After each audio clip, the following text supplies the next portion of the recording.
I'm not ashamed to own my Lord, nor to defend his cause. Maintain the honors of his word, the glory of his cross. All right, so this afternoon we are going to be continuing on in our study of Mark. Last week we discussed the origin of the book of Mark. And so now we are getting into the purpose. Following the pattern of this book, there are three purposes that we always discuss. There's the historical purpose. How does the book fit into history? There's the doctrinal purpose.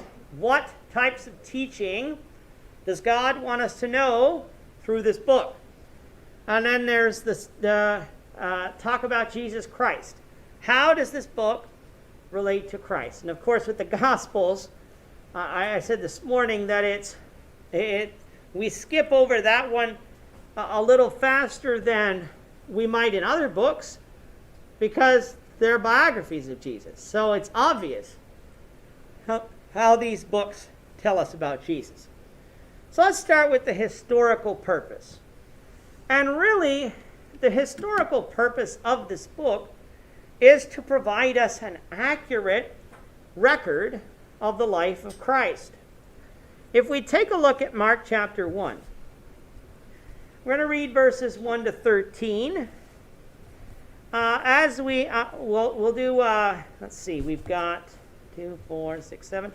We'll do 2 verses each, starting up the front with Naomi, going back to John, and then back and around, 2 verses each. But do remember to speak up so that those who are online can hear you. Mark chapter 1, beginning at verse 1.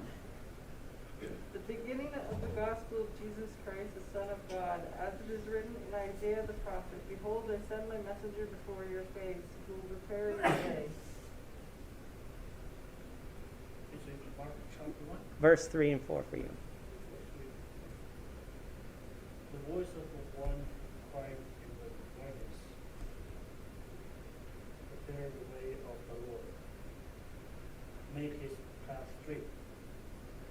John comes baptized in the wilderness and preaching the baptism of the repentance for the remission of sins.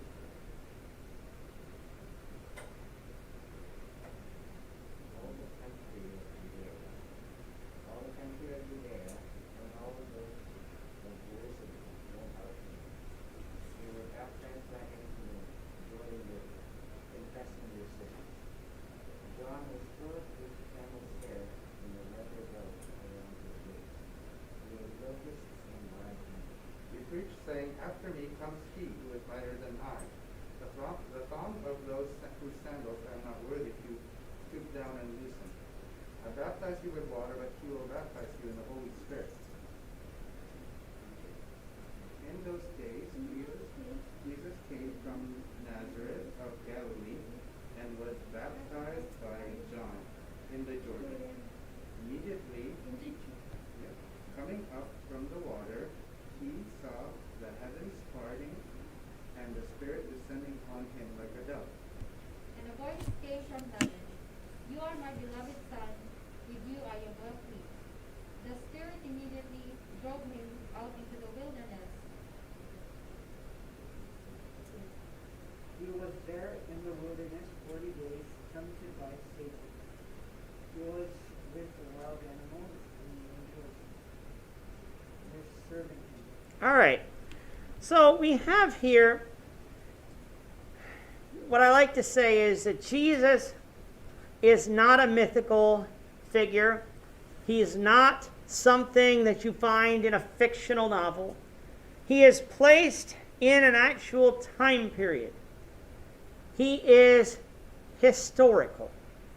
What things that we just read here would place him in history? What events? Not what they mean. What actual events do we see here in Mark 1 that we read occurred at the time when the ministry of Jesus started?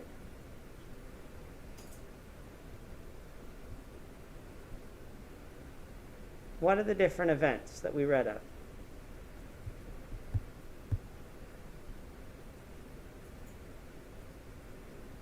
I'll give you one.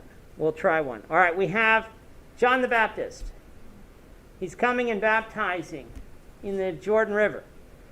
So Jesus' ministry actually as far as the gospel, actually starts before Jesus began preaching. Remember, the first verse says it's the beginning of the gospel of Jesus Christ, the Son of God.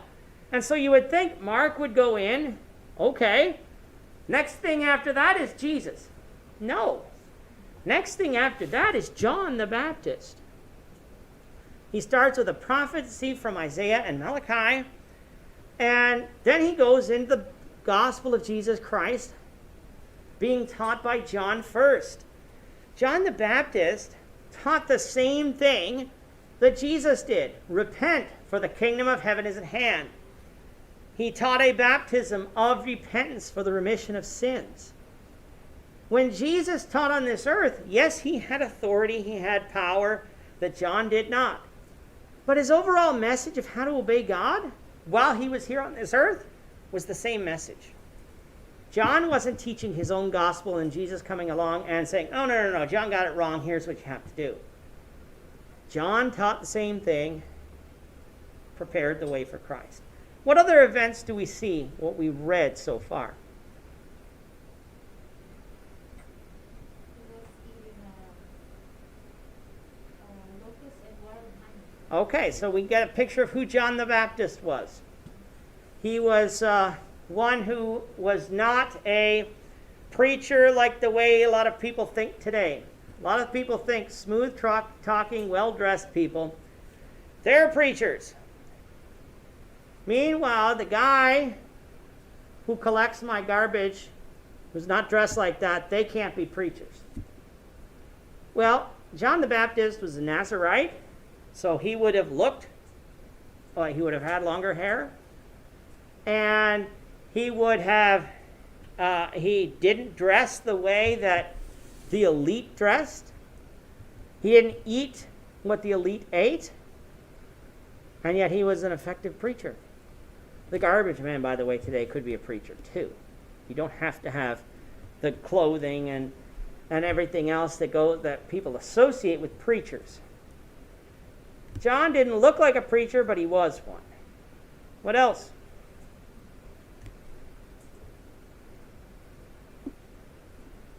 Later on in the chapter that we read, later on in the passage.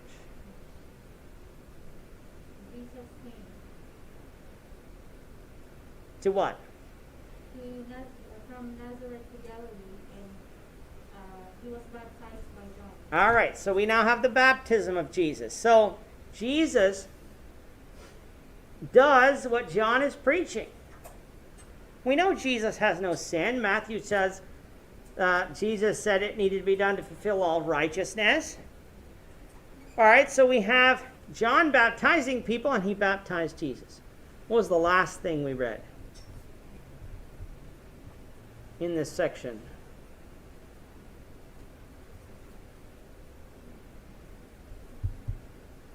What was the last thing? The Spirit of God Okay. What did the Spirit do? drove him into the wilderness. To what? He was tempted by Satan. Yeah, okay. Mark doesn't really go into the temptations of Jesus like Matthew and Luke do, but he just simply tells us that. Mark is skipping over a lot of the beforehand stuff because that's the preparatory work to get to the ministry of Jesus. But he places Jesus in history. There is a time and a place. Our question asks, for whose benefit was the book of Mark originally written? And what evidence within the book indicates that this is so? Last week, we studied about the audience that the book of Mark was written to. Remember, Matthew was originally written to a Jewish audience. Still useful for us today. but it is a Jewish audience. That was the original audience. And we see that a lot of references to the law, a lot of references to prophecy, a lot of references to Jesus being the King of the Jews. Mark has a completely different angle, telling the same story, but from a different angle. In the original language, Mark is explaining in Latin some Greek words. You don't get that in English, but you do get that in the Greek version. He is translating some Aramaic words. This means this. And so he's giving his Latin audience a little bit of that. He goes along and explains the geography. Naomi, you want to get Mark chapter 13, verse 3. And as he sat on the Mount of Olives opposite the temple, Peter and James and John and Andrew asked him privately. All right, so if I was a person who lived in Judea or lived in Israel, what part of Mark 13, verse 3 would I not need to know?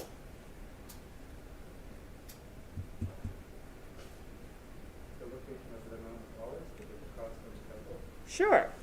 If I don't need to tell anyone in this room where the CN Tower is. We know where the CN Tower is. We can see it outside our window on a clear day. We know that. We live in Toronto. However, if I said, where the Empire, if I start talking about the Empire State Building in New York City, I would usually add in New York City to that. Because where's the Empire State Building? Or where's the Chrysler Building? Empire State Building might be one that you might be able to find. Chrysler Building, I'd usually say in New York City. So that we understand, okay, this place is not familiar to us, but it gives us a setting. Well, Jesus in Mark 13 is talking about the destruction of that temple. And so when Peter and Andrew and the disciples come up and talk to Jesus on the Mount of Olives, that you can actually see the temple from the Mount of Olives is not just Mark giving us an interesting tidbit. He's telling his readers who wouldn't be familiar with it, Jesus is talking about the temple and they could see it from where they were standing. Today, you can see the old Temple Mount from the Mount of Olives. Now, you would also be looking at the Muslim mosque, the Dome of the Rock, that sits on that Temple Mount. But you can still see where Jesus and his disciples were looking when they looked out on Jerusalem. So Mark talks about geography. He also talks about some of the customs. I'll come back to John, Mark chapter 2, verse 18. Mark 2, verse 18.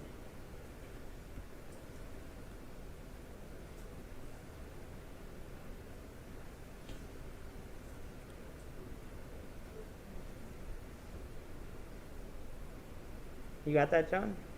Mark 2:18.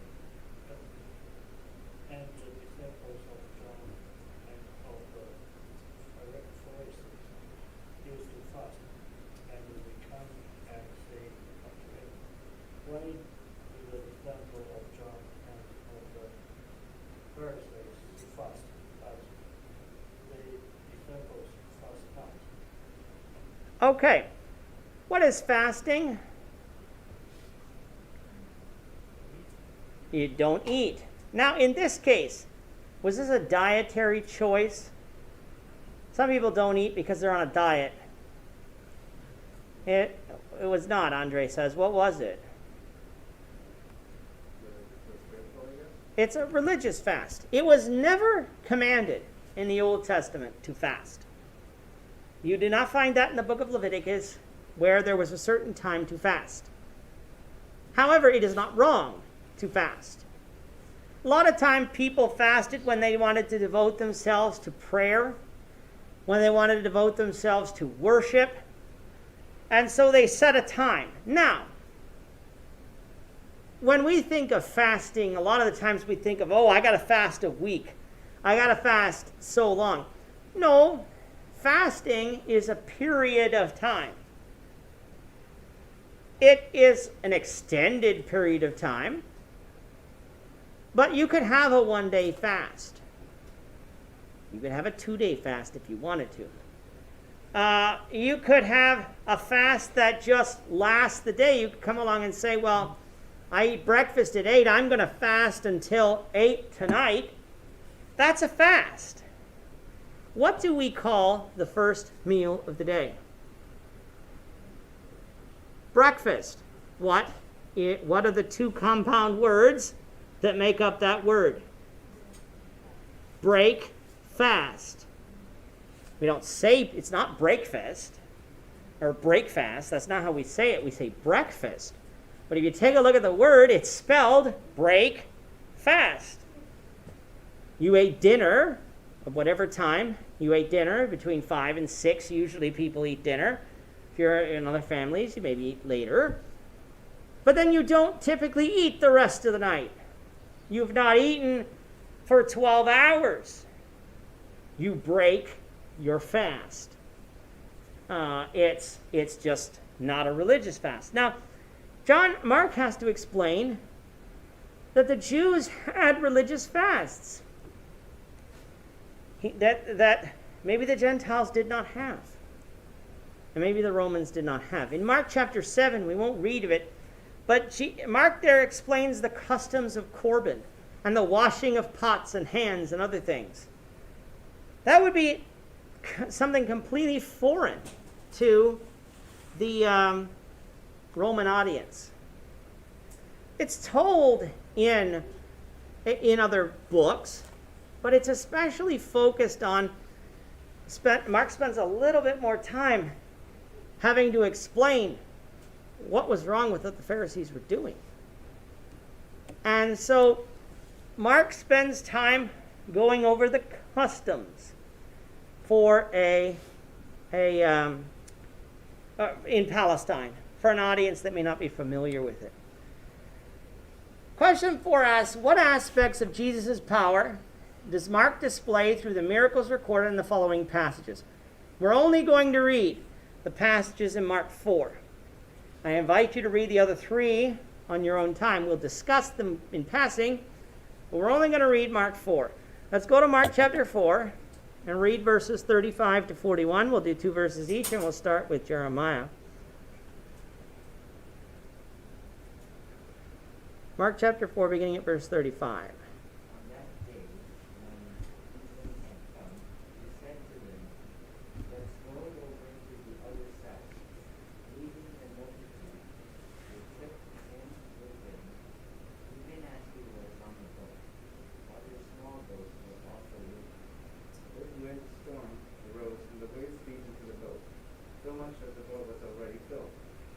Himself was in the stern, asleep on the cushion. And they woke him up and asked him, "Teacher, don't you care that we are dying?" And he awoke and rebuked the wind and said to the sea, "Peace, be still." And the wind ceased, and there was a great calm. He said to them, "Why are you so afraid? How is it that you have no faith?" They were greatly afraid and said to one another, "Who is this that even the wind and the sea obey?" All right, so Mark is displaying part of Jesus' power here. What did Jesus have the power to do here? Pardon me? All right, rebuke the storm. He had control over the weather. I can't go outside and command it to rain. If it was raining or snowing, I can't go outside and command it to stop. If you go out on a boat and you're out on Lake Ontario and it starts storming out there, I can't calm the waves. If you think about the Roman gods and the Greek gods, they all had power. They supposedly, these mythical gods, all had power over a certain realm of society. You had the god of the sea. You had the sun god. You had the moon god. You had the god of love. You had the god of war. You had the god that held up the earth. You had all of these different gods. And all they could do was control the sphere of influence. Jesus here, in these 4 passages and in other places, is being shown as having total power. In Mark 4, it was power over the weather. In Mark chapter 5, verses 1 through 20, there we find that he has power over demons. This is the story of the man who had the legions of demons possessing him. And he was out in the graves and was terrorizing people who went by, cutting himself. He was running around naked because he was demon possessed. And Jesus came and all he did was rebuke the demons. No effort. Jesus had power over demons. Mark 5 verses 21 to 24 and 35 to 43, that's when Jesus raised Jairus' daughter, or the ruler of the synagogue's daughter. I can't remember whether it was Jairus or another one, but it was his daughter. And Jesus had the power over death. It was not some other person. Jesus could raise a person from the dead. Jesus, in Mark 5, verses 25 to 34, has a power over disease. That was when the woman came who had the issue of blood. She touched the hem of his garment, and she was made well. All the way through Mark, we find that if the picture of God, because that was Mark's first sentence, Jesus, the Son of God, if he had total authority, what would that mean if I was a Roman? If this God had total authority?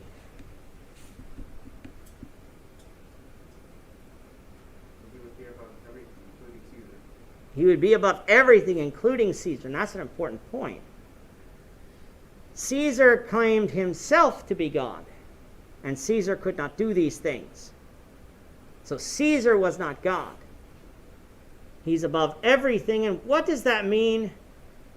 What does that mean to me? What should that cause me to do?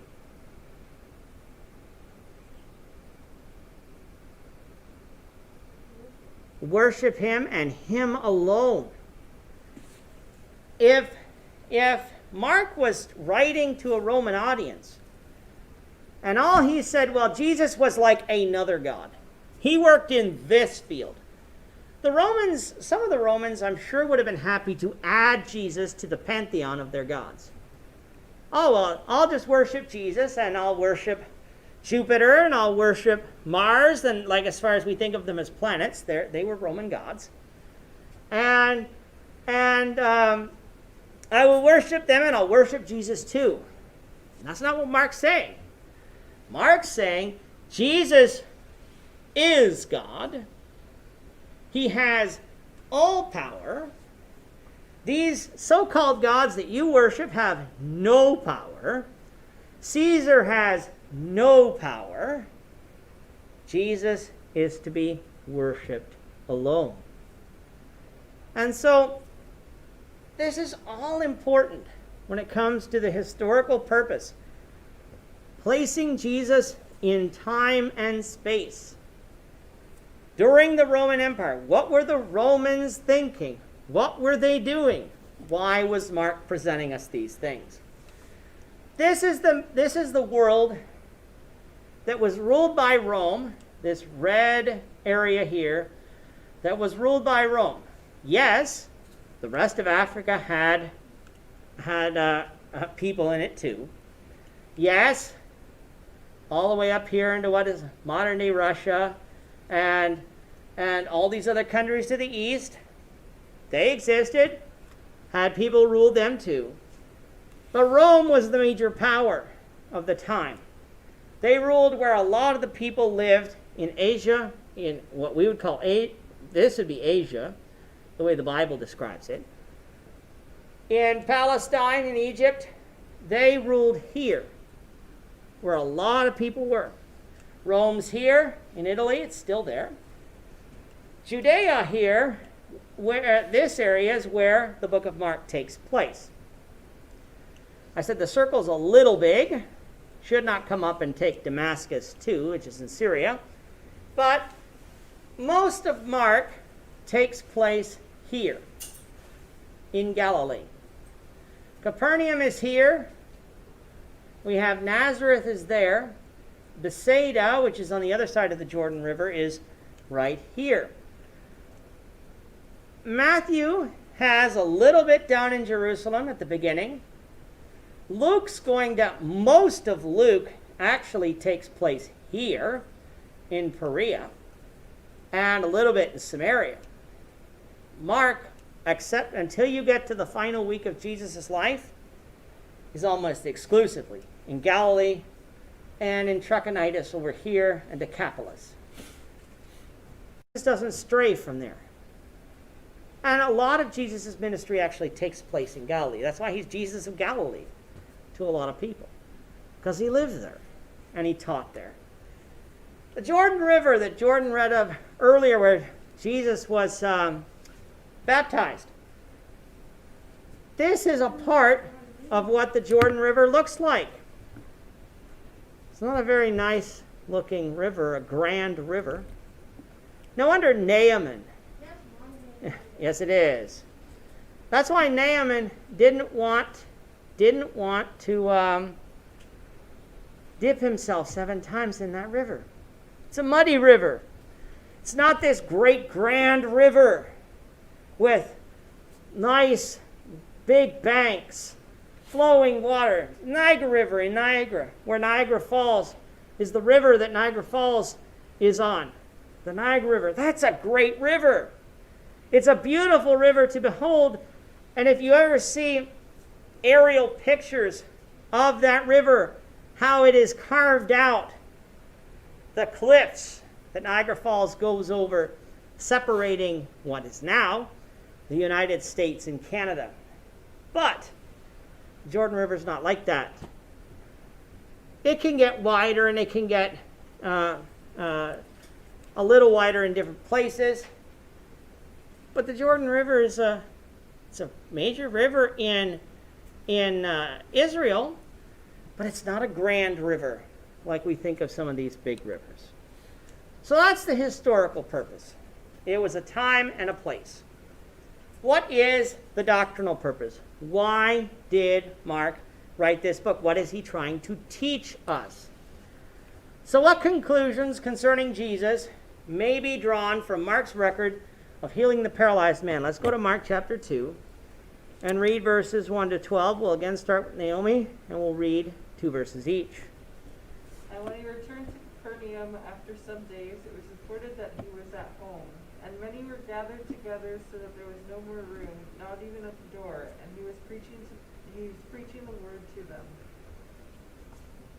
And they come up to him, bringing one stick of the palsy, which was one of 4. And when they could not come up to him to afford the praise, they uncovered the roof where he was, and when they had broken it up, they let down the bread wearing the stick of the first leg. Verse 5, Jeremiah. Jesus, seeing their faith, said to the paralytic, Son, your sins are forgiven. But there were some of the scribes sitting there and reasoning in their hearts. Why does this man speak blasphemy like that? Who can forgive sins but God alone? Immediately Jesus, perceiving in his spirit that they so reasoned within themselves,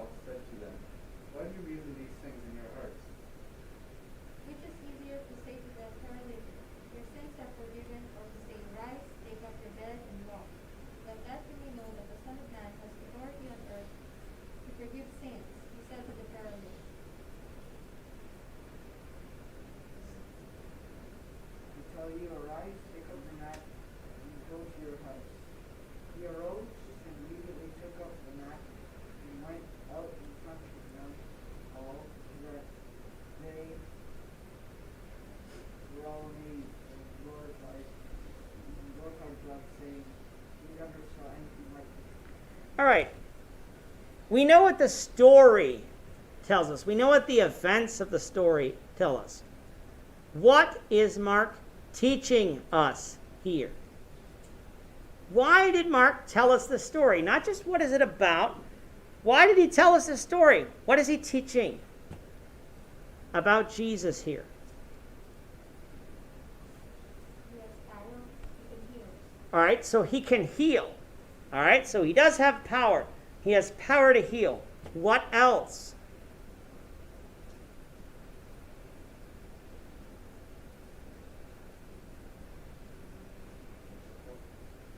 Pardon me? All right, he's merciful. Okay, that's something I hadn't picked up on, but it's true. He had mercy. He had compassion upon the man, so he had human attributes. That's a good lesson. What else? He forgives sins. He forgives sins. That's important. Because who is the only one who can forgive sins? God. Remember the thesis statement. This is the gospel of Jesus Christ, the Son of God. Mark time and time and time again is trying to hammer this point home to his audience. Jesus has all authority. He has all power. And he has the power to forgive sins. And the way we know he has the power to forgive sins is he forgave the sins first and then healed the man. He did the easier thing first and then did the harder thing. We cannot today heal truly paralyzed people. Not yet. We're trying new things. We are getting to the point where we're sitting on the horizon, but we're not there yet. If you are truly paralyzed, in other words, you had a spinal injury that has caused paralysis, we can fix the spine. We can do a lot of good, but paralysis is still paralysis. And it was even worse in Jesus' day. A doctor, you could not take this man to the doctor and the doctor fix him. You can't say that this man was faking it. They knew who this man was. It was hard to heal the paralyzed man because he was paralyzed. Jesus did the easier thing. He forgave sins, and because he healed the man of paralysis, that showed he had the power to do that. And to the Romans, again, Jesus is God. He is the Son of God. And so by presenting a series of episodes in the life of Jesus, Mark is emphasizing that Jesus is the Son of God, but he also emphasizes that not only is he God, though, he's not an impersonal God. A God that just sits in heaven and stares at his creation, wondering what they were going to do. He's a servant, too. Christ took the form of a man and didn't come and ask people to bow down to him. He served. He served them too. And so he was a powerful servant who had to come and die on the cross in order to save mankind. And in doing that, Mark is teaching us that Christ offers salvation to everybody. Matthew teaches that same thing too, but his original audience was Jewish. The Jews might come along, and did in the beginning, come along and say, salvation is of the Jews and the Jews alone. Mark is coming along, no. Salvation is for the Jews, yes, but it is for the Gentiles too. Naomi, you want to get Mark chapter 16, verses 15 and 16. And he said to them, go into all the world and proclaim the gospel to the whole creation. Whoever believes and is baptized will be saved, but whoever does not believe will be condemned. Go into all the world and preach the gospel. Matthew's books end very similar, but Mark is emphasizing here the gospel of salvation in Jesus Christ is for all. It is for all. And that's something a Roman audience would have wanted to hear. Roman Christians would need to hear that too. Be convinced in your salvation that God isn't just a God of the Jews, he is the God of everybody. Put away your Roman gods, because those are just Romans. The Greeks have their own gods. And the Babylonians would have their gods, and the Chinese would have their gods, and the Japanese would have their gods. Jesus is the God of all. He is not a respecter of persons. You go anywhere on this earth, and he's the God of that place too. You cannot escape the presence of God, no matter where you are on this planet. If I go to China, he is there. If I go to Australia, he is there. If I go to Antarctica, he is there. If I go anywhere. If I go out into outer space, travel to the far reaches of space that we can get to today. If we go to Mars, God is there too. God is not a God of people, just civilizations. God is the God of everybody. And he is the one that we need to follow. I'm not ashamed to